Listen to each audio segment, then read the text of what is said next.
So the streets are talking, Victor. Hey, Get him, daddy. don't you walk on me.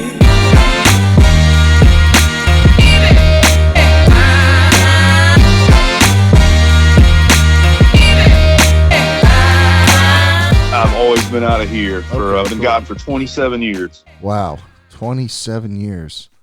Yep. Ooh, how'd you get started? Got started. My first job, I worked in a fish market, and I did that. I started that when I was 14, and I did that till around 19, and I started commercial fishing. And I did that for a while and found out that commercial fishing was going to make me an old man at a young age. And I started working on the back of a charter boat. So started working on the back of a charter boat, and I did that for quite a few years, and then started working time for my captain's license, and still doing some commercial fishing, king mackerel, grouper, did a lot of bluefin tuna, yellowfin tuna, green sticking, clamming in the wintertime. But started working towards my captain's license in 97, 98, got my captain's license, and started guiding from there. Cool. Very cool. What were some early lessons on the charter boat when you say you started out working on the back of a charter boat? What were some things that stood out that you learned about the business or just about fishing during that time period? Something I learned very, very, very at a very young age, among many things, but one thing I learned at a very young age in the charter boat business was that I learned that it is we're in the fishing business, but we're in the customer service business, number one. And I learned being able, I was a customer service agent on the back of that boat. The captain was upstairs, driving the boat. I'm talking to the clients whether the fish are biting or not. I'm telling them what's going on, what I'm seeing, what we're looking for, what's going on. And the bite's good, I didn't have to worry about much of that. But if the bite's not good, I've got to work it. I've got to talk to these people. And I learned very quickly it's as much about customer service as it is catching fish. Hey everyone, this is Victor Lucia, founder of the Brooklyn Fishing Club and host of this podcast. If you've ever wanted to learn how to fish in New York City, now's the time. The fall season is heating up and the striped bass are heading our way. We've only got a few more weeks of Brooklyn Fishing Club lessons before the cold sets in. These sessions are the real deal, hands-on, local, and unforgettable. You'll learn how to cast, bait, tie knots, and read the water while fishing classic New York City spots like the East River, Rockaway, and Coney Island. If you're interested in freshwater, we can hit Prospect Park in Brooklyn or head to one of the reservoirs just north of the city. You can book a 4-hour lesson for up to 2 people. Each lesson includes tackle, bait, lunch, plus photos and videos to remember the day. Reserve your spot with just a $100 deposit at brooklynfishingclub.com under the fishing lessons section. Once the weather turns, we'll shift gears to ice fishing lessons this winter, followed by our spring open water sessions, and both are already filling up. Don't forget, BFC members get 20% off, so don't miss your chance to up your game and catch some fish with me before the season ends. Is it ever difficult with certain clients to keep your cool? Certain people just test you? I'm sure that's happened. Yeah. After 27 years, I'll try to tell you stories, some stories you don't want to hear. But, I want to hear them. Let me hear a couple. But yeah, it's one of those things of, yes, they do. I do have customers that test my patience, but going back to that rule of customer service, I'm very good at throttling that. Uh-huh. And now I'm really good at venting them on the phone or email before I book them. And if they're clients that are just asking the world, I'm in sport fishing industry. People are going to have a good time on the boat. That's my number one concern. Yes, I want them to catch fish, but number one concern is having a good time. And I have people that call me and ask, hey, all right, what's the limit on red drum? It's 1 per person. All right, well, after we catch our limit of red drum, what else can we go catch a limit of? And that's a customer right there I'm not looking for. I'm not a deck load the boat kind of captain. We're going to go out there. We're going to catch fish. We're going to have fun. You're going to bring something home for dinner. But I'm not trying to fill the coolers. I'm trying to make sure you have a good time on the water, casting light tackle, enjoying your time on the water, learning some stuff along the way if you want to. And that's how my business is kind of, pinched to going to that corner of that. And it's really, really helped me. It's built a clientele of, I'm well over 72% repeat clientele. Wow. And that's golden. I mean, I can't ask for anything else. Wow. So it sounds like you're pretty into conservation then too, if you're not really encouraging guys to go out there and kill everything. Yeah, absolutely. I mean, don't get me wrong. If someone wants to keep their limit of the legal limit of a fish, their Yeah. wood and red drum a day, their one flounder per person a day during season, their what is it, 3 speckled trout coming up this year. Yeah, I don't have a problem with it. I don't mind. I clean the fish for free and ziplock them up for them. I don't have a problem with that at all. But it is it's more about for me is I get customers looking on a good red drum bite. And I've got 2 customers on the boat. They want red drum. They're like, would you like to keep one red drum? And I love to eat red drum, but I'd rather let that sucker go for another day for another customer to catch. Yeah, right. And it does, you do this long, you see how it works. And, sitting on the boat talking to customers about, days of 10 and 15, 20 years ago where we'd go hit a marsh flat or a dock in the waterway. And, it was a normal day to catch 20 redfish. And now we get 5+ on a dock or a flat. And I'm pretty happy with that. That's pretty good. We're going to move on somewhere else and hopefully catch some more. It's changed. So those fish are more important in the water than they are in my cooler. Definitely. So is that the main thing that you target, redfish? Summertime redfish, just because we are pretty limited here in southeast North Carolina. Fishing the Wrightsville Beach area, we have some of the clearest, prettiest, saltiest water in North Carolina. It's typically Caribbean green, bluish, really pretty water. But with that being said, we don't get a summertime speckled trout bite.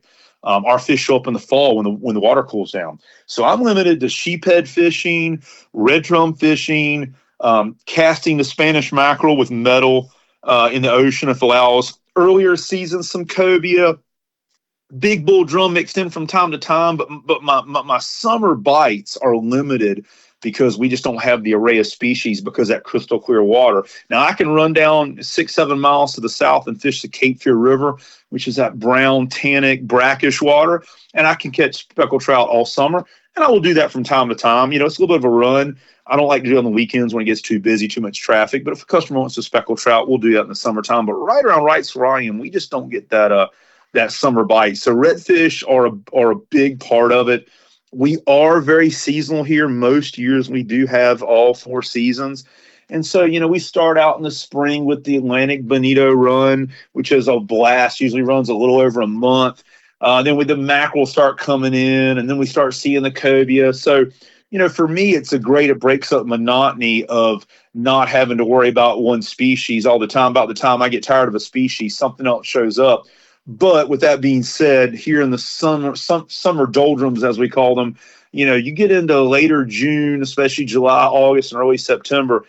I'm stuck on drum. I do love catching the flounder fluke, but with only a 14-day season starting here September 1st. Wow. I don't run a lot of catch and release flounder trips, but with that being said, I'm running more than I ever have now because the fishing is really good for them, and and people want to go catch something. So I've got customers that want to learn how to catch a big fluke or flounder, and so I am running some catch and release. But pretty much with flounder, if they're coming flounder fishing, they want that flounder on the grill. I mean, that's just the bottom line. Yeah, definitely.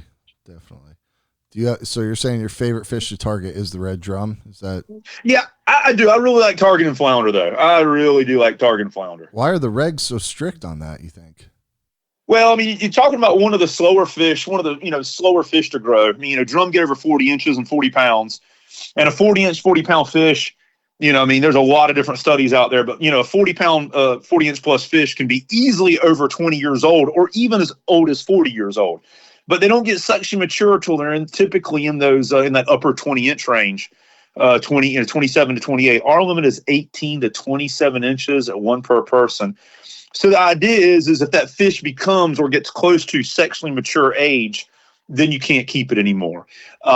So they grow up pretty quick. They grow to that 10 to 14-inch range pretty quick their first year or so, and then they're a slow grower. So I think the reason for that is just because if they become sexually mature, then we want to let them go so they can reproduce and more red drum. And honestly, in my lifetime, I'm old enough to have been alive in the days of when it was 5 per person, and you could keep one red drum over 27 inches. And those bigger drum over 30, 35 plus inches are really not that good to eat. The meat's pretty tough. and grainy. The fish are getting older. They're slow growers. So it kind of makes sense. I mean, not kind of, it does. It makes sense that we do the 18 to 27 inch at one per person. Right at 27 inch fish is typically that 7 to 8.5 pound range. And that's a pretty good eating fish. And it'll feed three people pretty easy. That's cool, man. So is that one of your favorite fish to eat too, or not really? You like? I like redfish. Yeah. I like redfish, but there again, I'll circle back. I'd rather that fish be alive for another day for another customer, because they fight so good. Flounder. yeah, that's it. I mean, for sure. The flounder management. We're on the 5th year of a flounder FMP, fishery management plan for North Carolina. We needed a 72% reduction across the board, and this has been happening for 15 plus years, trying to get this flounder fishery under control. And the state kept saying, we got to reduce it. And then it got to the point where overfishing was occurring and the species was overfished. So then we get a 72% reduction across the board for recreational and commercial. At the time of this, recreational only got 30% of the quota, and commercial got 70% of it.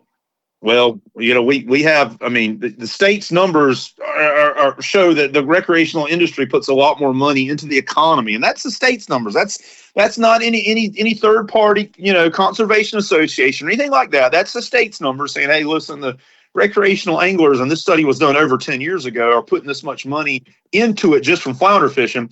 And so just recently, like the marine fisheries meeting was last week, and they approved the 50-50 quota.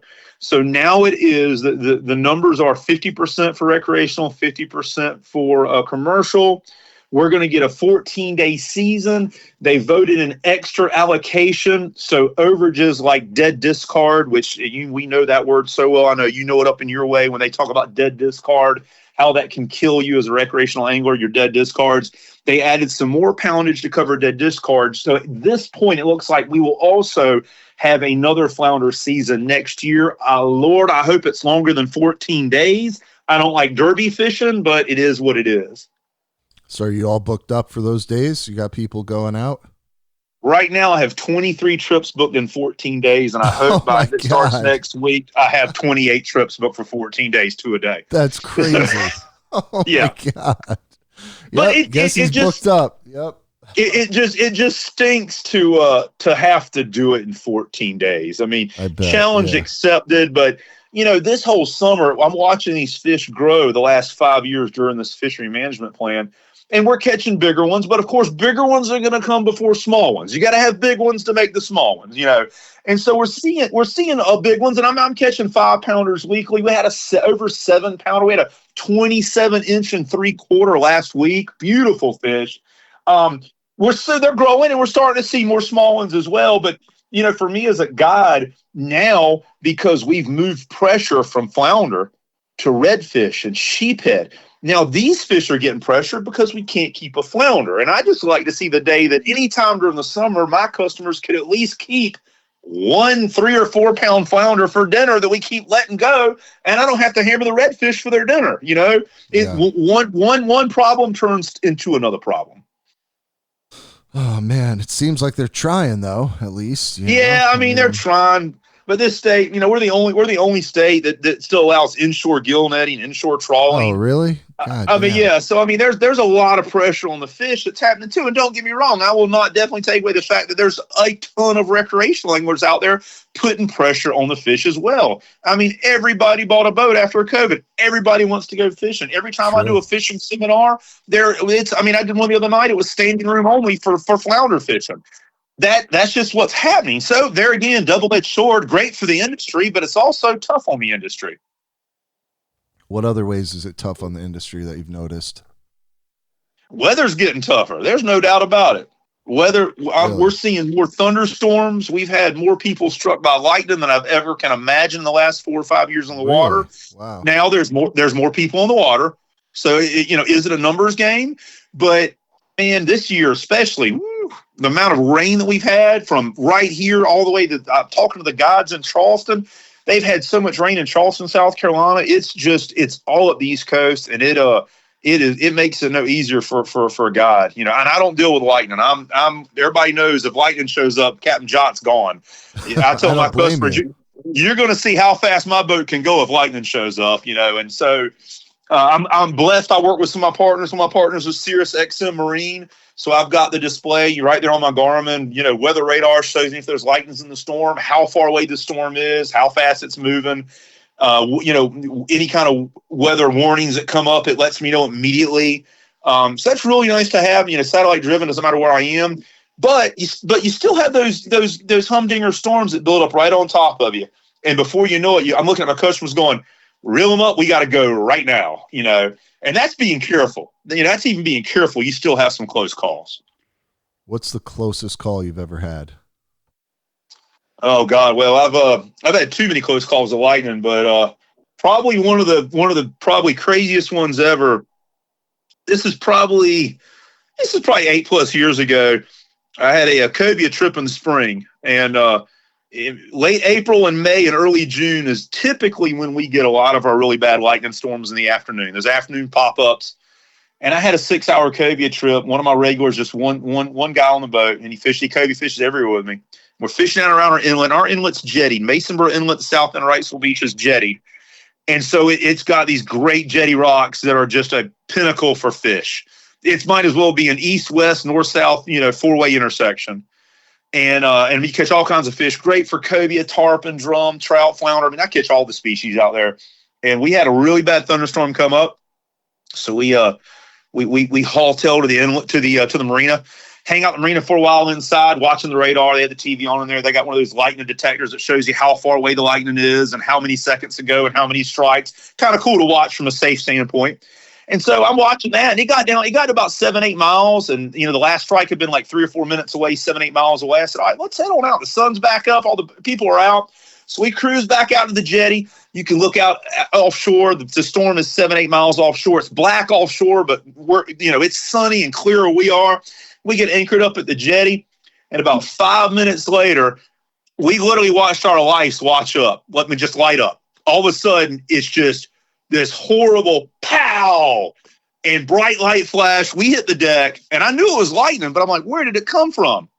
So I'm literally like getting up, looking around, like, did the boat get struck? The rods are fine, nothing's smoking, where everything seems to be fine.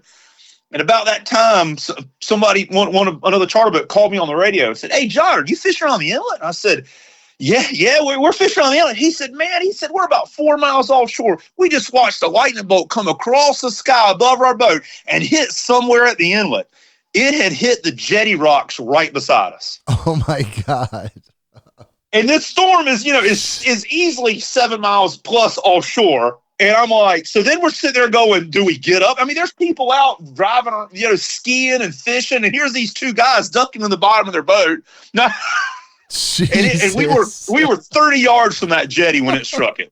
That lightning bolt came across the ocean and hit that damn jetty wall. I mean, that's one of the things, that's probably the low light or the highlight of my career of storms and lightning. But that was probably the one of the closest calls to being like right where lightning struck. Wow.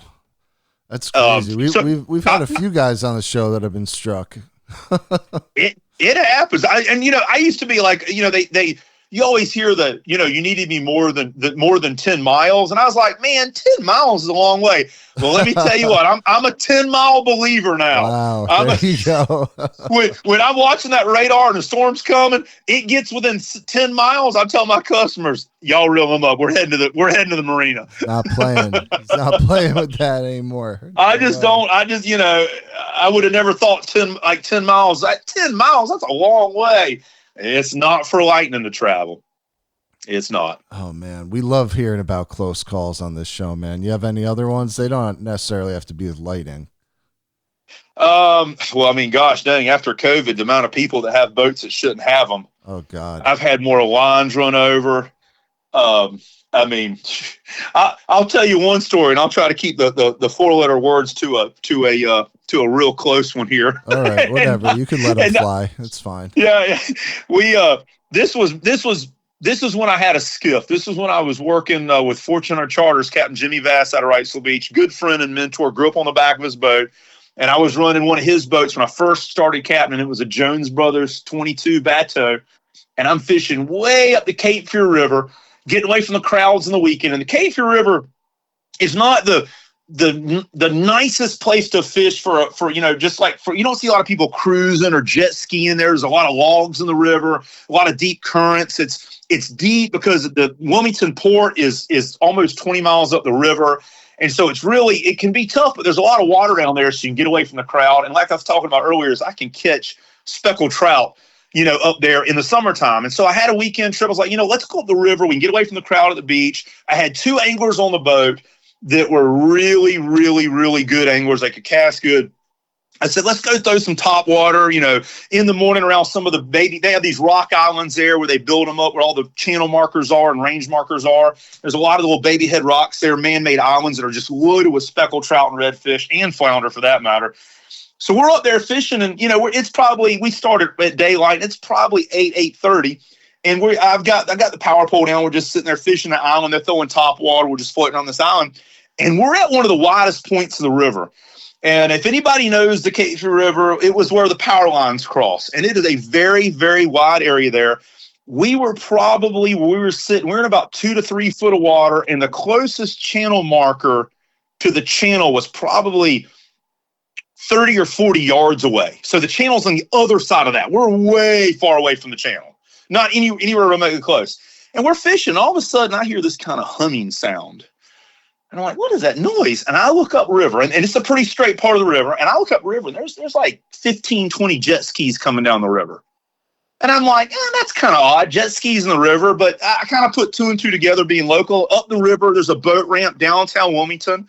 And I guess this is probably a bunch of people, their friends, they put their jet skis in the water. They're going to head down river and probably go to Southport, which is about 20 miles down, and have lunch. It's kind of like a cruise to get away from get away from the crowds. I was like, I don't have to worry about them. They're not going to mess with us.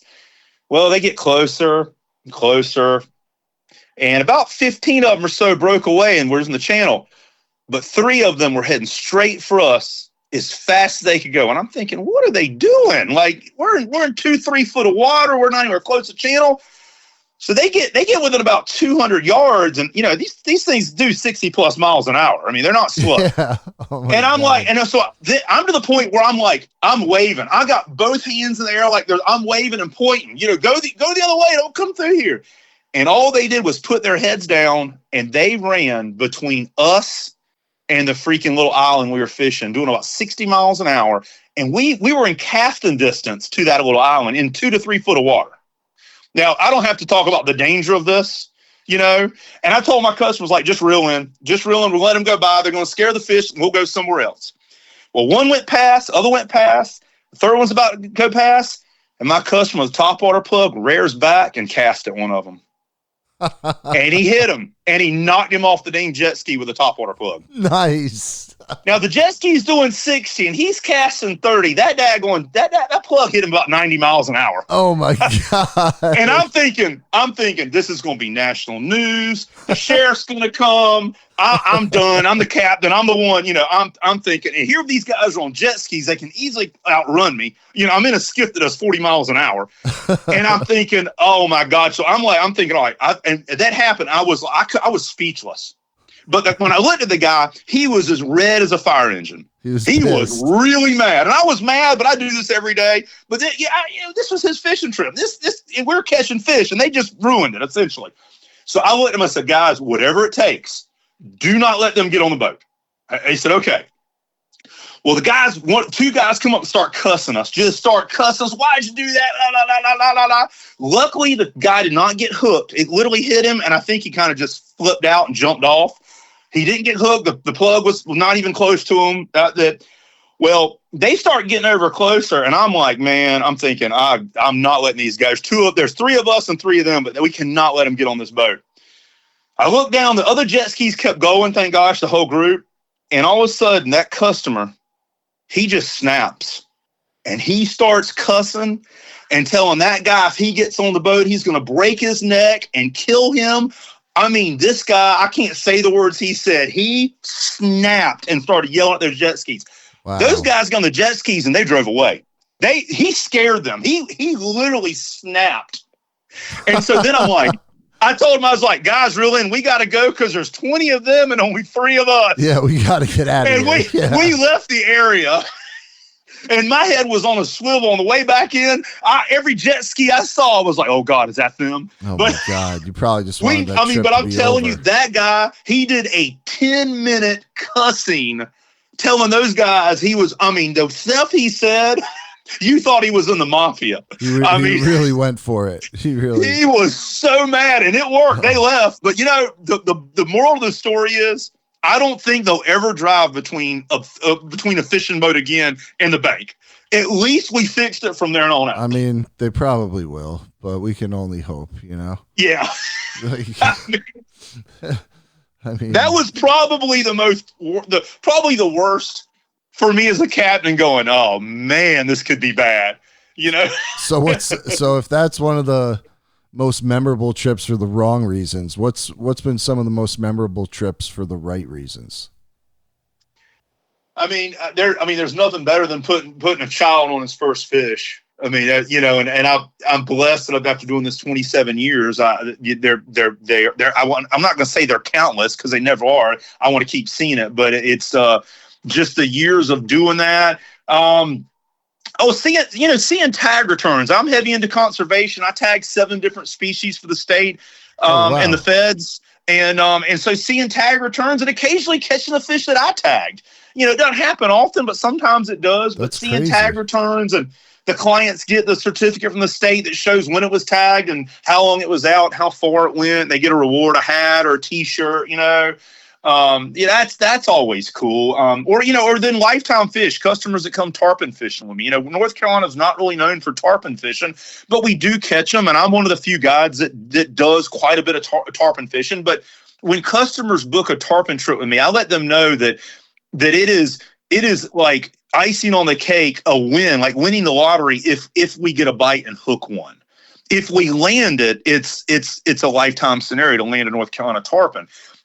There are some people out there that I know well that do sometimes go out and catch 2 or 3 in a day, but it doesn't happen very often at all. And it takes the right tide, the right moon. These people have to be, they know when I tell them this is a tarpon date you need to book. And if you don't book that, I literally tell them you're going to have 50% less chance if you book a day I don't tell you to, just because of all the right reasons to book it for that. Yeah. And have customers that go like 3 years in a row with me, and finally on the 3rd year they catch one. But then I've had customers the very first time they go, they'll book 2 trips in a row, and I tell them to book 2 trips back to back on the right moons and tides, because it's probably going to take 2 trips at least. And the first day, the first morning, the first hour, they catch a 100-pounder. So that's always a phenomenal payoff. Seeing a big tarpon in North Carolina is a tough thing, or a double-digit flounder, a 10-pound plus flounder. For me as a guy, people say you got the best job in the world. It's like, well, yeah, you see the best 4, 5, or 6 hours on the water with me. I'm at the boat an hour and a half early. I'm at the boat 2 hours after that. And a lot of people ask, do I still like fishing? Yeah, I still like fishing. But for me, it's just as much gratification seeing a customer catch a fish as myself catching a fish. I do still fun fish some, but most of the time it's off season. It's off season fishing for me because I'm busy. If I have a day off, I'm doing a podcast. I'm answering emails. I'm working on the boat. I'm cutting the grass. I'm working on the house, because there's just not, during the summertime, there's not as much time. So I do a lot more fun fishing in the off season when I'm not as busy, because I do want to go because I don't get to do it as much. So I do actually look forward to going where in the summertime, my gratification is watching a customer catch a fish. Right. So you said you tag 7 species. What species are you tagging? Speckled trout, striped bass, cobia, flounder, sharks. Let me think what else there. Redfish. 6? Guess 6 species. Sharks and Cool. Very cool. Yep. Flounder. Yep. So 6 species. Yep. 6 species. And that's all through NOAA? NOAA is sharks and everything else is the state. Okay. And the cobia is joint between the South Atlantic Council and Marine Fisheries, because that's a kind of that cobia being a highly migratory species kind of falls in between state and South Atlantic Council. but the council has kind of turned over the states because the 0 to 3 mile range is where a lot of cobia are caught. So they kind of turned it over. So it's a joint effort on the cobia, and most of my cobia tags are pups, are small, undersized cobia. Because quite frankly, if it's a keeper sized cobia, as good as they are to eat, we're probably going to keep it, unless the season's closed. But I do tag a lot of juveniles, and I've had a few tag returns on cobias, not many, but a few. But quite a few on red drum, and quite a decent amount on flounder, and quite a few on speckled trout and striped bass. I've never had a shark return, but I don't tag a ton of sharks either. I probably tag half a dozen to a dozen sharks a year. Oh, okay. Just because, we like to tag those bigger ones that move around, and I'm not always in those fish. It's typically accidental catch or somebody that wants to catch a shark. Gotcha. Yeah. So why is tarpon fishing so tough in North Carolina? I would say number one is we don't have the numbers that Florida has. Number one. Number two, our fish tend to stay on the move a lot more. They make their run up and then they make their run down. And we have places where we fish for them that's a handful of fish to a handful to a couple hundred will hang out on different shoals, in some creeks and channels in the Cape Fear River, in the Pamlico Sound and the Neuse River. There are some fish that hang all summer. We'll fish for 2-3 months and they will hang, and those are the better places to catch them. But I think more than anything is because they stay on the move a lot and we don't have the numbers. It makes it harder in North Carolina to catch them. Because of that, most of the tarpon in North Carolina are caught off the piers in North Carolina. Okay. Because the tarpon where they migrate, literally they have to go past all the ocean piers, all the ocean piers. And so, most of the piers, and when I say this, the Outer Banks piers do catch some, but for the most part, it is Morehead City South, Topsail, Wrightsville Beach, Carolina Beach, those areas, some of the piers off of the Brunswick County, fishing piers off the Brunswick County beaches. A lot of tarpon are caught off the piers. And then I'd say the next majority would be in the Neuse and Pamlico Sound areas, of North Carolina, where a lot of them summer.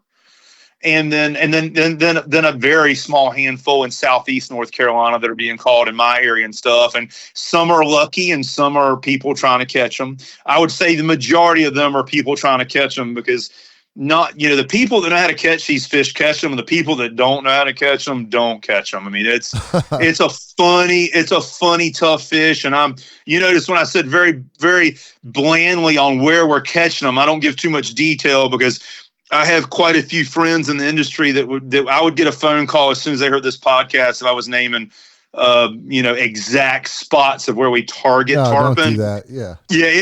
It's very, very, very, very covered in that scenario. I had another friend that does a local podcast. I said, let's do a tarpon one. And he was like, no way in hell we're doing a tarpon one. Yeah, we'll both right. get phone calls. You don't want that. You definitely don't. Mm-mm. No, I understand it. What are some of your favorite ways to target them with clients? Is it mainly live bait or? Yeah, it is. It is definitely mainly live bait, and they do hit dead bait as well. And I typically do a spread of dead and live bait. And to this day, after fishing for these fish for most of my life as a guide, I'll be honest with you, and this isn't hiding the secret. This is I have not found that fresh cut bait is any better than live bait or vice versa. I put both out. I simply run 4 to 5 rods, a couple of free swimmers, light lines, and then a couple on the bottom. I can't tell you that live bait or cut baits, I've caught them on both just as good. I swear, I believe it's the day or the fish. It comes down to it. Wow, really? Conditions or the fish itself. One thing I have noticed, and this might not make any reason at all, but I have noticed that some of my biggest fish have come on whole or fresh cut dead bait, and a lot of my smaller fish, and when I say smaller for us, under 60 to 70 pounds of small fish. A lot of our fish are big or 80 plus. Is on live bait. A lot of those smaller fish, and I would almost think it'd be opposite, because the smaller fish seem to be a little easier to catch. I won't really say dumber, but in a way dumber, and a little easier to catch. But a lot of my bigger fish have come on cut and dead bait. But with that said, you put out cut and dead bait in these areas, the bull sharks and the stingrays wear you out. And on live bait, you catch some sharks are typically smaller, and I don't have to deal with rays. So Yeah. do I default to more bait because I don't want to deal with those all the time? Sometimes. Do you think there's a shark problem by you? Well, yeah, I mean, yes and no. We're not right on the beach. I'm not seeing too much shark deprivation on the beach where I fish. And, I'm fishing not tarpon, but any kind of species. I'm fishing out to about 6 miles. But offshore, man, offshore guys, it is terrible how bad it is. I mean, I talk to these guys that I work with some of my partners and sponsors, these real companies. And we have these team meetings and talking about these guys. Some of these guys like Rick Carosin, who's one of the best poppers and jiggers there is. African pompano, blackfin tuna. I mean, he's just really, really, really good at it from our area. He's telling me that sometimes he'll see, if he has a 20 fish blackfin, hit where he lands 20 blackfins, he's seeing 10 to 20 get eaten by sharks. Wow. I mean, it's a third to more than a half sometimes of his catch. And he said, years ago, the sharks were a little more seasonal. Sometimes they're there, sometimes not. He said they're year-round, 365 days. You'll get in 5 to 10 tunas real quick, and after that, he won't let more than one customer cast at a time, because if he does, it's a guarantee one tuna is going to get eaten, and probably 2. He said if we hook one, we can pull a lot of pressure on them and chase them down and get them landed a little bit better. He said, but if you get 2 and they go different directions, usually both of them are going to get eaten. So I am a firm believer in the Shark Act, and I hope that they come up with something with that legislative that we can start learning more and finding out what we need to do, because it is a problem from the Keys to Texas to all around the North Carolina and North. I don't know the Northeast very well, but I've heard enough that it's happening up there as well. Oh yeah, I was just fishing with a buddy. We were actually freshwater fishing, but he was telling me about a spot that he was fishing from shore recently, and we've never seen a shark over there ever. And he was out a little, up to his chest or whatever. Giant fin came by. Big shark came cruising right by. Right in New York City waters, right in Jamaica Bay. Wow. Yeah. So they're definitely around up here in the Northeast for sure. Hey everyone, this is Victor Lucia, founder of the Brooklyn Fishing Club. If you've been listening for a while and want to be part of what we're building, now's the time to join the club. For just $200 a year, members get serious perks. 20% off all shop purchases, expeditions, and fishing lessons, plus a free hat and t-shirt when you sign up. You'll also get 1 free guided trip with me, invite-only club events, access to VIP destination adventures, and exclusive online seminars with special guests from the fishing world. It's more than a membership. It's your all-access pass to the Brooklyn Fishing Club community. Spots are limited, so head to brooklynfishingclub.com and join today. Brooklyn Fishing Club, where New York City goes fishing. Everybody I talk to, I interview guys from Florida to Maine, everybody says it's becoming a problem, except for the one guy who I interviewed who works for the Shark Research Program. He said it's not a problem. Literally everybody else said it's a problem. So I don't know who to believe. Well, I mean, you talk to enough fishermen, and we're talking about, from my standpoint, been in the industry this long, going enough trade shows. I mean, I'm working anywhere from 8 to, a dozen trade shows a year, talking to anglers, recreation anglers, commercial anglers, talking to charter boat captains that do so many different kinds of fishing. Years ago, down off Florida and stuff, like talking from Miami to Juniper and stuff like that, and Stewart, the meat fish were getting eaten, but the sharks wouldn't mess with the billfish as much. Well, now these daggone sharks are eating all the sailfish. Yeah. I mean, it's just, they are definitely evolving and changing and learning. And so it's become a problem. I'm blessed right now that it's not a problem right around Wrightsville Beach where I am, but I am not naive enough to think that it's not going to be a problem one day. I'm sure it's not if, it's just when. Right. Right. Unless they pass that act, they start to harvest them responsibly and maybe put that's it. I mean, we're not going after great whites here. We're going after the problem sharks. And there again, I can identify sharks pretty well, but I can identify sharks that I see all the time in that 6 mile range to the beach at Wrightsville. So I don't know the sharks that like Rick's having problems with off on the break, jigging and popping. I don't know what species they are. I'm not seeing these sharks, He just says they're big and brown, and they're 150 to 300 pounds. I mean, but either way, we need to learn that stuff. We need to learn that stuff. Yeah, definitely. The great whites have the problems already. The daggone killer whales are eating them now. Yeah, they definitely are. They're harvesting their livers. Yeah, and that's that is new behavior, for the most part. So it's interesting watching it fold out. Definitely. What's the biggest mistake that you see up and coming fishermen making? Biggest mistake. I'll be honest with you, and I'll give you the both ends of it. I'm gonna give you the new answer, and I'll give you the old answer. The new answer is patience. We become a society, and not just fishing, but everything of instant gratification. And that's not fishing. Now, when you're on them, yes, it's instant gratification, but that's why we go fishing. And I see more anglers, especially young anglers, not taking the time to learn the trade, learn the small subtleties of why fish bite, when fish bite, but why fish win when they bite. The tides, the moon, whatever, relying on apps, relying on technology. And I'm not a Debbie Downer on technology. Yes, it helps. But keeping a log and learning for yourself before you're going to learn on stuff. All these apps and stuff out here, that's a recipe for catching more fish. But it's not the golden recipe book. It takes more than that to do it. And will those help? Yes, but I think a lot of those app stuff are going to help you learn. But once you learn, they're going to help you learn more. But it's not how you're going to go out and become an excellent angler overnight. It takes time on the water. There's no way around it.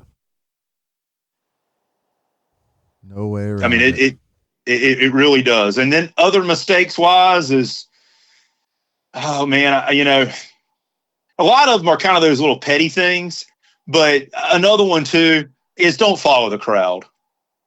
Don't always follow the crowd. I'm one to now just literally pack up and move when it gets too crowded, just because I know there's probably another bite somewhere else. And I think more than anything is, but that comes back full circle to learning where and why the fish are biting and when. And not having to rely on the crowd syndrome of it. And I see this during Atlantic Bonito run. I love the Atlantic Bonito run in the spring. They're fun to catch. It's on light tackle. It's very visual. You're casting to busting fish. The fish are good to eat. It's just a lot of fun. And that's one of those things that I've gotten really good at, leaving the crowd. The crowd thins out, and all of a sudden the fish come up, and we're the only boat on them, and there's fish busting for acres because we just made that little move and went somewhere else or got away from the crowd. Because I have learned one thing, if I can tell you one positive thing that you can do about that Atlantic Bonito and false albacore fishing in the fall is cut your motor off.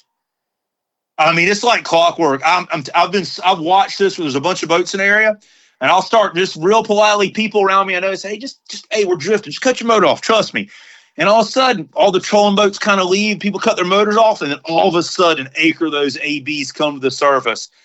And it's like clockwork. Boats start coming through there, trolling through that area. They go down, and they don't come back up. And that's something I've seen many times with open water fishing, many times. Wow, man. Do you do a lot of offshore stuff, or is it mainly all inshore? Mainly inshore. I mean, I'll go 6-8 miles, deep water flounder, what I call deep water, deeper water flounder fishing. I'll do some grouper trips. I really like to live bait fish for gag groupers in that 6 to 12 mile range. I'm in a 22-foot bay boat. So it's going to have to be really pretty conditions. I do fish offshore with friends in bigger boats when the weather's right. I love to wahoo fish. I did a lot of wahoo fishing going up commercially and recreationally on charter boats. And we have a pretty strong wahoo bite out of here. And that's one thing I'm still pretty good at. The way I run stuff, and I do enjoy that challenge. So I'll go with somebody and run their cockpit, especially in the wintertime when I'm not as busy. Cool. I really do like wahoo fishing, but after doing it this long, I am a fair weather fisherman. I have no reason to go out there and get my brain beat. I'm done with that stuff. I am done. When did you finally hit that point where you were like, I'm done? As far as getting my brains beat out, so I've been guiding full time 27 years. I probably started really feeling that about 15 years ago. I'll have friends that'll call me. These guys have jobs, so they're not, when they can go, they got to go. Right. And they'll call me and they'll be like, oh yeah, it's going to be 3 to 5. All right. Well, if it's 3 to 5, that means it's going to be 4 to 5, probably 5. I'm more of a 2 to 4 guy, 2 to 3 guy on the seas. Because if it says 3 to 5, I'm like, yeah, that means it's going to be 3 foot on the way out there, but the Gulf Stream is going to be 5. And that means it's going to be 5 foot on the way in. Right. So I'm like, nah, I pass on the 3 to 5 now. I'm more of that, 2 to 4, even better 2 to 3 guy. We got to go 60 plus miles. We're kind of like y'all. We got to get out there pretty far. We meet fish in that 52 to 65 mile range. And, the guys that are marlin fishing are going to be fishing in that 65 plus. And the guys that are sword fishing are going to be 70 to 90. So you gotta pick your days. You gotta pick your days. Definitely. What were some of the biggest wahoo you saw come up during that time in your life? We've had, the biggest one on the boat that I've been on was a 94. Wow. Oh I haven't broke 100. That's crazy. My biggest personally is 70s. But I remember when some of the boats I ran, we had an 87. I think the 94 was the biggest. I'll tell you something interesting. So we fished this with some friends of mine and my father. We fished Intercoastal Angler here started this thing last year. It was the first year. They're going to do it again. They do a month-long wahoo tournament. And it's pretty much the whole month of February. And you fish 2 days. You pick your days. You have to put your day in the night before like 11 o'clock. And once you declare that day, that's one of your days, whether you go or not. And then you weigh in that day, or you can weigh in the next day. And it's a pretty cool deal. And they did this thing, first wahoo over 100,000, 100 pounds, 100,000 guaranteed. So they did one of those insurance policies on it, where if you kind of like the hole-in-one deal. And crazy. And so it did get broke. I want to say the biggest fish was like 74 pounds. I think it had a 70 or 74 caught. But check this out. I think a week or 2 weeks after that tournament was done, one of the boats in the tournament caught a 107-pound wahoo. Wow. Like 2 weeks after the tournament. That's like we know they're out there. But, yeah, so that was kind of cool. But if you're in that tournament, of course you're not going to enter the $100,000 one. You got to. I mean, you're going to leave money on the table. You catch a 100-pound wahoo.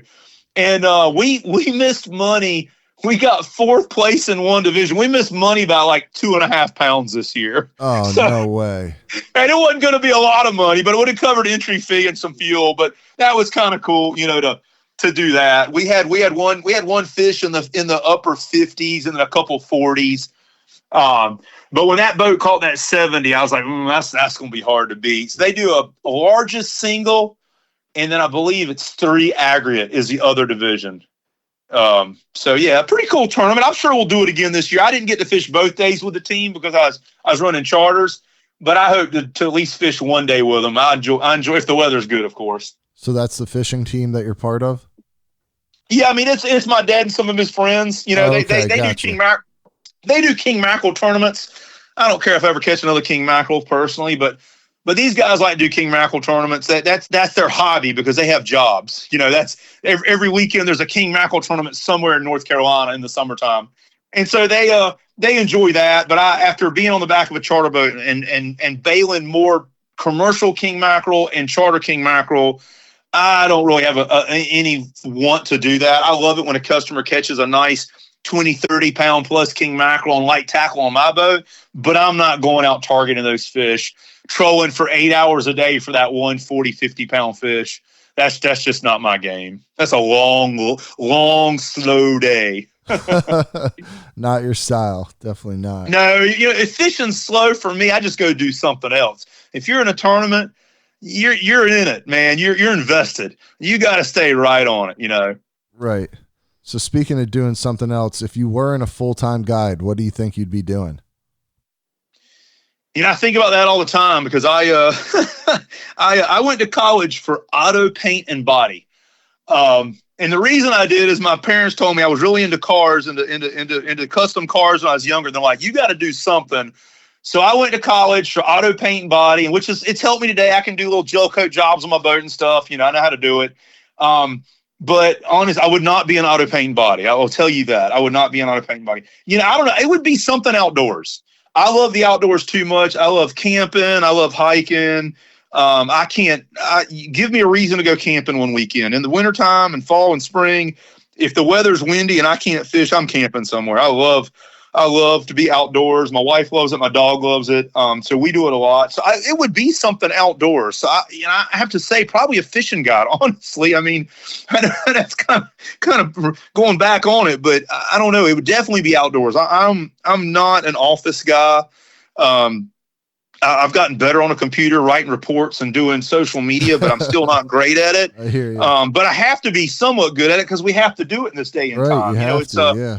The dog and pony show has changed tremendously over the last 20 years. Right. It's hard to keep up. I was going to ask you about that. How, over the course of your career, have you seen things change with the introduction of social media to everything and whatnot, what have you?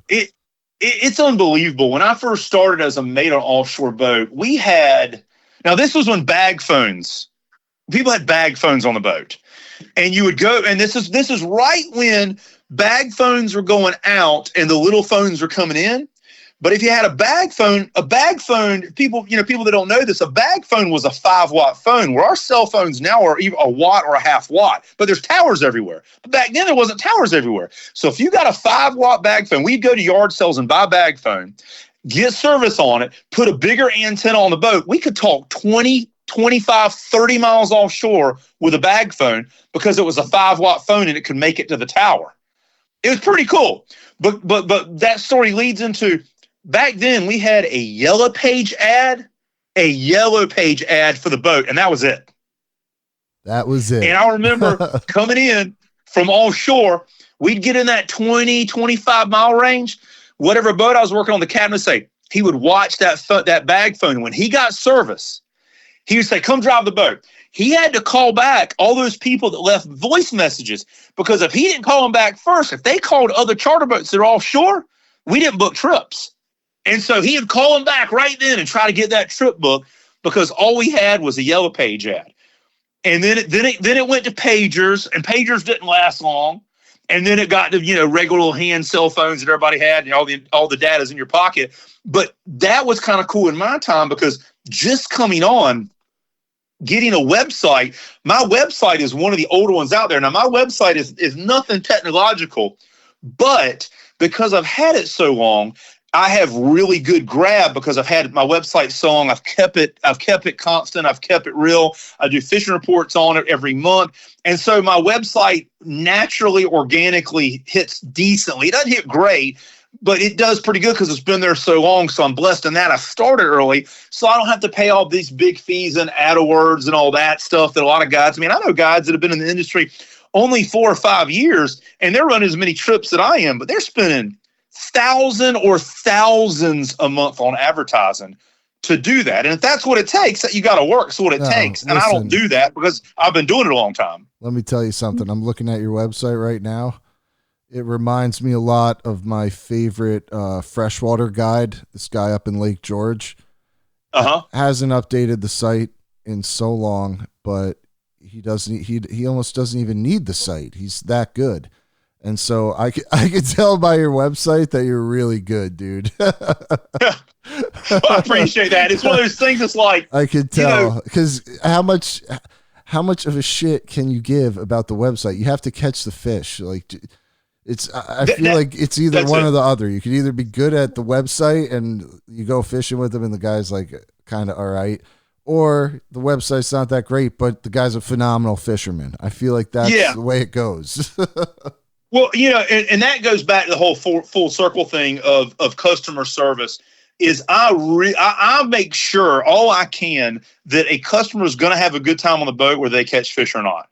I mean, you can tell I like to talk, so that's not a problem talking to people. Yeah, you love it. So for me, that's the scenario of I'm not taking them for a boat ride. I'm taking them on an adventure, and I'm going to work very hard to catch some fish, but I don't care how good you are.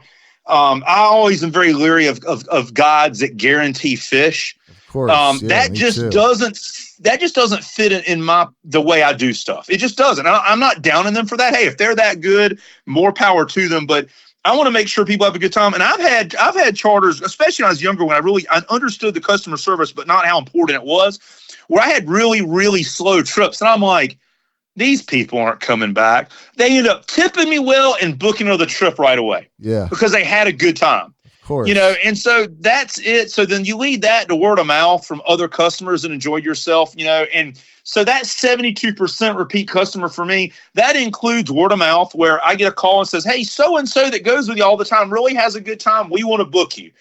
And that's priceless. That costs me nothing, for that phone call, except just doing my job the way I'm supposed to do it. And that is where, I think a lot of guides have messed up. We call them GTM guides, get the money. Yeah. They go out there, they fold their arms, the fish don't bite. Oh, well, take your money. They go out there, they catch fish. Hey, we caught fish. Give me your money. I don't do it that way. I don't. I can't do that to people. That's why business is so good for you, because you're doing it the right way. That's it. I mean, it is very, very important to have that mentality. It'll go a long way, but not everybody has it. I'm lucky enough. I grew up in the industry on the back of a charter boat, learning this. Right. 6 people staring at me going, why aren't we catching fish? It'll straighten you up real quick. Yeah, you'll figure out something to say really quickly. That's it. Yeah. Yep. It's true. I'm looking on your website. It looks like you catch some really big cobia, man. Yeah, I love cobia fishing. Fishing for them the last few years has not been that good. It seems like the migratory pattern of those fish has broken up some with warmer waters. We do catch them still, but I love targeting cobia because it's a tougher fish to catch. They fight so good, and they're so good to eat. They're just so good to eat. Yeah, they're absolutely delicious. I love cobia. I've only eaten it a few times, but every single time I've been blown away. I'm like, oh my God, this fish. Yeah, it's just collars before. They're really good. Yeah, firm and mild. That is one fish on the boat that I have a strict rule about that the customers know when we go cobia fishing. If we catch a nice one, good sized keeper, Captain Jot is bringing a small piece home for dinner. It's just the way it is. Okay, I'm taking fair. A piece of cobia. That's it. Seems pretty fair to me, Cap. Definitely. Yeah, man, that's great. So what's next for you? You've got this season coming up with the flounder, right? Yeah, flounder season's coming up, getting geared up for that. Really excited because I do like targeting those fish, and I am pretty good at those fish. Like especially targeting the bigger ones. What are you doing, bucktailing for them? Yeah, I'll bucktail in the ocean and around the inlet, the deeper waters and the current, and then typically inshore fishing that, 6 to 15 foot in the creeks and channels and marinas and docks and stuff. I'll throw a 3/8 ounce, half-ounce jig heads with like a jerk shads, like a Berkeley bonga shrimp or something like that. Just a little bit bigger pattern bait. I'm not afraid. I've learned that bigger flounder and flounder in general like a bigger bait. They like a bigger pattern. Even the small fish eat bigger patterns. So not being afraid, like the smallest bait I throw for a flounder is 5 inches. And my normal go-to is a 6-inch plus. So not being afraid to throw those bigger soft plastics and stuff inshore and then the bucktails. But I always put a trailer on the bucktails, and I really like gulp just to have a little more scent, a little bit more flash to it. I'll do that for the bucktails, for the deeper waters. And typically I'm a bait caster guy, but my customers aren't always bait caster people. But usually 3,000, 3,500 size spinner reels with 20-pound braid inshore. And then the ocean stuff, stepping up to medium heavy rods, 3,500s, 4,000s, 4,500s with 20 to 30 pound braid on the rib. Nice. Sorry, I just knocked some shit over in my studio by accident. I don't know if you heard that. It happens. Did you hear that? I don't know. I'm working out of a small space, man. I'm trying to make things happen with what I've got over here. I'm not in some big, not in some big fancy studio over here. I'm like at my desk in my room. So, oh man. But what did I have here? Oh yeah. So do you get a lot of fluke out of the shallows, like in the early season or throughout the summer, or is it mainly deeper fish? So we have 3 species of flounder fluke, and our main one is Southerns, and Southerns get the biggest for us. That's our biggest flounder, and that's the one that also is the most heavily managed. All these rules are because of the Southern flounder. We also catch Gulf, and we also catch summer. The Gulf and summer are not overfished at all. We haven't gotten anywhere close to the recreational tack or quota on Gulf or summer, but because the state is so afraid to open up an oscillated flounder season because they're afraid people are going to catch Southerns, well, now oscillated was already better. But oscillated flounder fishing, those summer and Gulfs, are mostly inlet and even more off the beach. I catch a few summer and Gulfs inshore, but 90% plus easily it's Southern flounders inshore. So with that being said, we've been putting pressure on the state to start opening up an ocean flounder fishery for the oscillated flounders because they're not overfished. Their numbers show it, we show it, and we should be accessing these fish. And it's finally starting to take the next amendment. I think it's 5. It's either 5 or 6, maybe 6. It is going to start working on a potential oscillated ocean late spring, early summer flounder fishery, where it's oscillated flounder. If you catch a Southern and keep it, you're going to get a ticket. I have no problem with that. If I keep a Southern and can't identify it, you're going to get a ticket. I want them to write tickets. If people are not going to take the time to learn, or they're just going to act like they don't know, then we need to write them a ticket. This needs to be serious. You want an oscillated flounder fish season? Then let's do it right. And so that's what working on is going to happen next. I'm very excited that because our Southern flounder typically start coming inshore in the creeks and channels and around the inlet in May.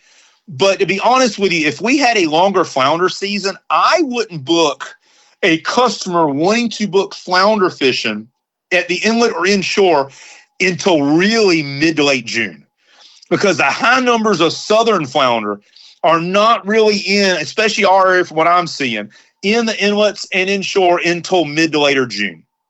It's not there's some fish around even in late May, but not like it is till later June and July where those Southern flounders are everywhere.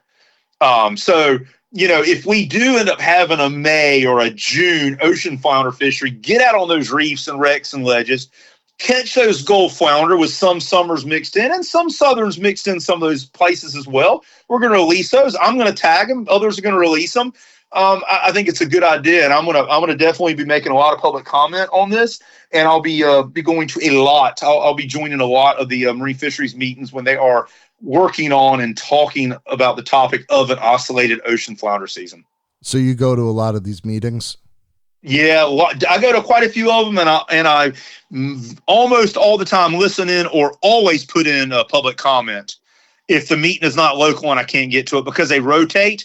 We have them here in Wilmington and the Cape Fear region, but like the last one was in Raleigh, and sometimes they're in Morehead City, sometimes they're in the Outer Banks. So it just depends on my schedule. But I'm always listening. I'm always talking to people that went to find out what direction things are going, because years ago things didn't happen at every meeting, but now with fishery management the way it is, and there's so much controversy between commercial and recreational, that there's stuff happening at every meeting. So if you don't stay, in the know and educated on it, stuff just passes you by. And I see these anglers online complaining about, where'd this come from? I didn't hear anything about it. Well, I heard about it 6 months ago. You got to do a better job of educating yourself on it so it doesn't just pop up. And before you know it, there's a vote, and then the vote goes the wrong way. Yeah. Hey, everyone. Hope you enjoyed this week's show, and thanks for listening. If you haven't already, join the Brooklyn Fishing Club and become part of our crew. Members get 20% off all shop purchases, expeditions, and fishing lessons, plus a free hat and t-shirt when you sign up. It's only $200 a year. Head to brooklynfishingclub.com and sign up today. Brooklyn Fishing Club, where New York City goes fishing. Well, it's good to know that you're showing up. You know, I've definitely gone to my fair share of meetings, and it can be defeating. You're just like, why am I even still showing up to this crap? They're just going to do whatever they're going to do. But it's not just in your state. It's not just in North Carolina. I just did a YouTube video with Eagle Claw Trocar, out in Denver, and I listened to some of their stuff, and they just had a thing that came up from the Colorado Wildlife Resource Commission. They were going to ban all use of live bait. What? what? Yes. That's crazy. And I'm like, and this is one of those things that listen to these guys talk about it at the meetings and coming up and everything, and banning minnows and everything. And I'm like, man, like that's the quintessential bait. Like growing up, I was throwing minnows in a pond to catch fish. They now, might as well ban regulated. worms too. Like, yeah, there's all this everything. stuff, and so I think they got that. They're getting it under control. But it's like, when you hear stuff like this is coming from money from somewhere. We know this. You usually won't find out exactly where till it's over with. But they're always, if they're banning live bait, there's a reason for this. It's coming from something. And it typically comes from, they say it comes from the nature side of it, but usually there's an underlying issue you don't hear about till later, which is really sad. God forbid any live bait get hurt. Yeah. It's stuff like that you really, as much as I hate politics, I have to be involved. Yeah. I have to be involved. In the sand. Yeah. No. Before you know it, you won't have a flounder season. I mean, Right. We didn't have a flounder season at all last year, and that hurt me bad. I mean, that even not having a 14-day season hurts me bad financially because I depend on flounders so much because I really enjoy fishing for them, and I'm good at it, and customers know that, and they come fishing with me. Yeah. And I'm sure they're pretty strict about checking the boats. It's not like you could just like take one and be like, yeah. And and that's one of those things. And I could talk about this till I'm red in the face, but these rules have made quite a few people criminal. They're like, the heck with it. I'm keeping a flounder for dinner. I'm just going to do it. And I mean, some of these old timers that I grew up with these are not the guys and gals that would typically be the rule breakers. And they're like, well, yeah, I mean, I kept one last week for dinner. And you're hearing that. And I'm like, wow, I would have never guessed you'd do that. But that's what's happened. What's happened. That's crazy. Yeah. You got the old timers breaking the rules just to eat a little flounder for dinner. And I watch people very closely on the water, and I'm not the guy when I say I'm watching closely. I'm calling the man and going, "Hey, you're keeping flounder." I watch boats because I want to know what they're catching. If they're catching fish, of course, if the fish are biting, kind of get that deal. Okay, I see somebody caught one. We need to fish a little longer here. They are biting. It's not just us. But I've seen it over the years. The first year this came into effect, the first year of this 5-year fishery management plan, I watched a guy pull up to the inlet one day fishing, throws out a mullet minnow. About 10 minutes later, he's fighting a fish. He gets the net up, and he rolls, a 6-7 pound flounder in the boat. And he's looking at it at the deck, and he looks around. He looks at it again. He grabs a throttle on that outboard, hits the gas, and hauls ass. Oh, my God. I was like, well, he's keeping that one. Guess that one isn't going back. Oh, my God. I mean, so, an hour later, it comes rolling back up, Oh, see, I would have more respect for him if he just took that one and went home for the rest of the day. I think that's yeah. He went and put that one in a cooler. And he got greedy. He got really greedy. Oh. Yeah. Not that I'm endorsing breaking the rules. I'm just saying, sometimes it's like, who's making these rules? I can't take one of these fish to eat. Yeah. Who's coming up with this stuff? And then you see other people taking them, you see other people just flat out poaching, and you're like, oh, I can't take one for a meal, and you're following all the rules. I don't know where I'm going with that, but no, I agree. And one we talked about earlier, the big red drum. is interesting when you get people. I get my West Virginians and my Ohios that don't come down. They come down for their beach vacation. We roll a 30, 40, 50-pound red drum on the boat, and I'm like, so let me tell you about this fish right here. you can't keep them. They're like, what do you mean? It's too big. I'm like, what do you mean it's too big? And so then I go the whole spiel about, well, when they get this big, they're sexually mature. This is a very old fish. And then they understand it. But when you first tell them, they're like, what? Too big? Yeah, their heads explode. Yeah, exactly. Yeah, yeah. Oh man, what's some of the craziest stuff you've ever seen one of these customers do? Well, I tell you, we were talking about earlier that I'm really good at vetting my customers now, so I don't get too many crazy ones on the boat.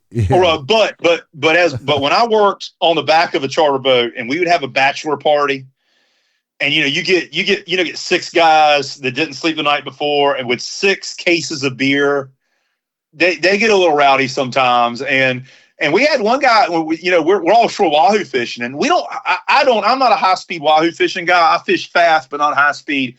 And we typically pull regular baits at 6 to 9 knots. Pretty fast though. I mean, still you're moving pretty good, 8-10 miles an hour. And we had a guy one day just jump overboard. Now he just jumped out of the back of the boat. I got 2 planers down. I got a 6-7 rod spread on top. Now he jumps in the water. That means in about 10 to 20 seconds, he's going to be in the spread. That was not fun. And that's the captains I work with had a pretty cool head, but I had one of them one day. He got pretty angry at the guy just because the safety aspect of it. All of a sudden you hear the splash. We're 250 feet of water in the Gulf Stream. I mean, I'm not jumping in that water. I've seen some damn big sharks out there. Yeah, I've seen plenty of, stuff like that. And, people just doing stupid stuff like grabbing the steering wheel down below the boat when the captain's upstairs driving. You talk about going back to the dock quick now. Start messing with the throttle or the steering wheel down below while the captain's upstairs driving. Oh my God. That'll get you sent home really quickly. Really, really quickly. For sure. Jesus. I can't even believe someone would do that with the throttle. Yeah. Oh my God. Yeah, that's qualified captain stuff there. That is. That definitely is. Thank God you don't have to deal with that stuff anymore. No more weird bachelor parties. Yeah. I mean, I get bachelor parties now, but when they book a trip with me, if they're booking what I do, people, they're not. They're going to light tackle fishing. Yeah, they're wanting to do the light tackle stuff. Yeah, no, they're probably really normal people that don't jump overboard when they're trolling 8 to 10 knots.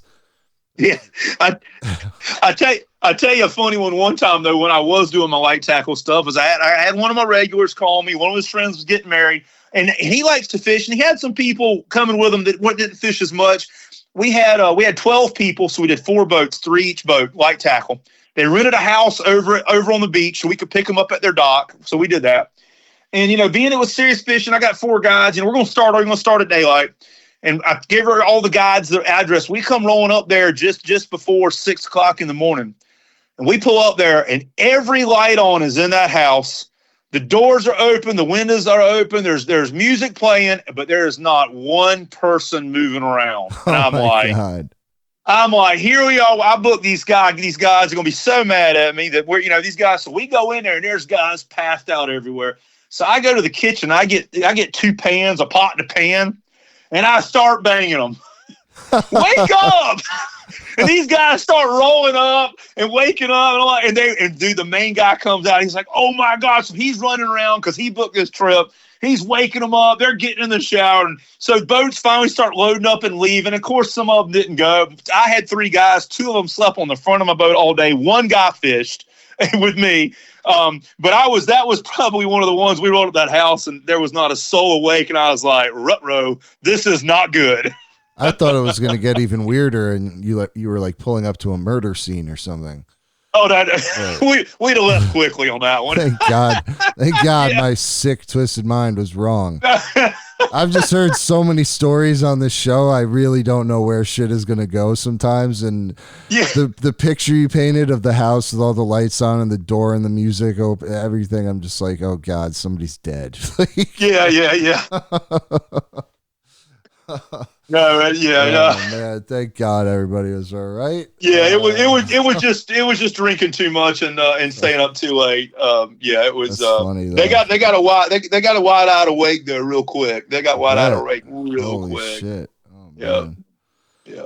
Oh man, that's all I got for tonight, man. I got to eat some dinner. I'm starving. It was great talking to you, though. I would be down to do a part 2 episode if you're down, and we could talk more about. Absolutely. We could talk more about like tactics and stuff. Maybe less about stories. I really want to hear about like your sheep's head tactics. More so, let's line something up. Absolutely, I'd look forward to it, Victor. Absolutely. All right, cool. I'll text you when we get off. You got it, brother. Have a good evening. All right, thanks, man. You too. Have a good night. Don't you walk on me.